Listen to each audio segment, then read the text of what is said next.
Hey everybody, it's Jim here, and as you may have seen from the title of this video, definitely all of the positive things all at once. However, I thought it would be best to address all of this in one video instead of kind of lingering it on, and hopefully getting this off of my chest will be somewhat cathartic. Earlier today, I'm filming this on Monday night, I did something I have never, ever done before. I had to cancel on a gig because my anxiety was so overwhelmingly bad. Um, there's something about cars with me. I was hit going to work in San Diego on the 8, which is a major freeway, about 6:45, 7 o'clock in the morning by an 18-wheeler, and I spun out. And ever since that, randomly, whenever I have little panic episodes where anxiety becomes more prominent than others, because when you do have an anxiety disorder, it can feel like there's not that bad the majority of your life, and then sometimes something will happen and it'll just exacerbate. In my case, I believe it was the tinnitus, and it's just been really rough other than that. But I can't do cars right now. I had to jump out of the car. If you can believe this or not, this could sound crazy. I know that. Yesterday was Mother's Day, and we just wanted to go to the arcade, and it was about 10, 15 minutes away.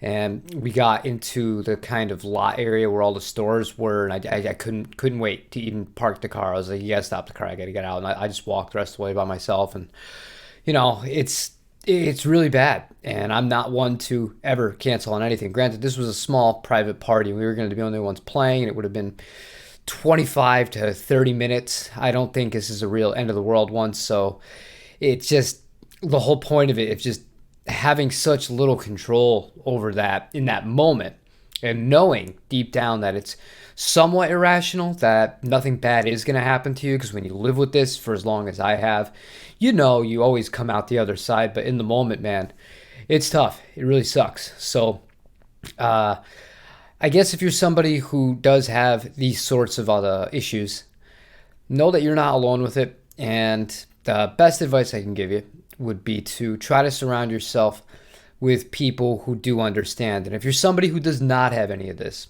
to deal with on your own, and you have somebody that you're friends with, that you're close to, that you love, that does suffer from this, the worst thing that you can do is to downplay it or act annoyed when the person is kind of going through it, because it just makes the person feel exponentially worse, because you're not only then dealing with the internal feelings and the kind of fight or flight symptoms that go along with it, but then like you're feeling the guilt of letting somebody down or something like that, or feeling like you're inconveniencing people, which is why I personally, I just try to take all this stuff on my own. But what I would normally do, and I say normally because for about 20, 23 years, something like that, this is what I did to cope with anxiety, and that was a drink.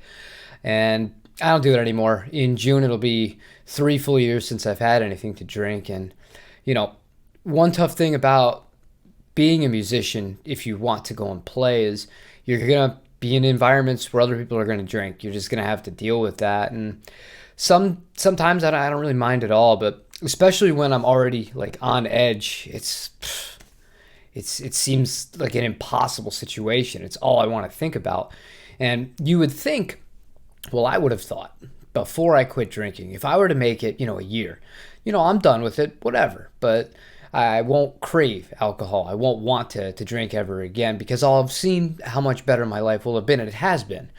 But that's not the case. I still dream about it. I still dream about being in bars. I dream about having beer when I, see somebody having one. If I'm having a rough day, all I can think to myself is, man, that'd be great. Just take the edge off a little bit. But I know it's a slippery slope, and I have my entire world, meaning my child, to kind of think about. So I won't do any of that stuff. And yeah, I know this is very scatterbrained. I'm very scatterbrained as of right now. Today, after that happened, I actually fell asleep in the bed on the ground. We have a dog bed that is almost human size, and I slept for about 3.5, 4 hours, just with all the stress and everything like that. I was out like a light, and I just woke up, and now I'm going to be wired. So I figured I might as well film a video and let everybody know what's going on, and try and get that off my chest, because I'm mad at myself. I'm really, really mad at myself for doing that today and not being able to go through with the gig. And Yeah, it just sucks. It's embarrassing. It sucks. I don't know why I'm filming this video. I don't know why I'm going to post this video because I'm just strange. And that's it.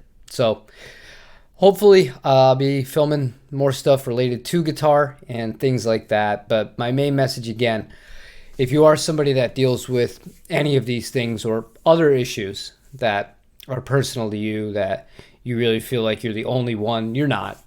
You're definitely not. And even when it seems like somebody has everything in the world to make them happy, as far as material things and all of this great life ahead of them because of what you see on the internet or what somebody posts on Instagram, Facebook, or YouTube or any of that, there's always more to the story than what meets the eye. So just keep that in mind, be decent to each other, and have a good day.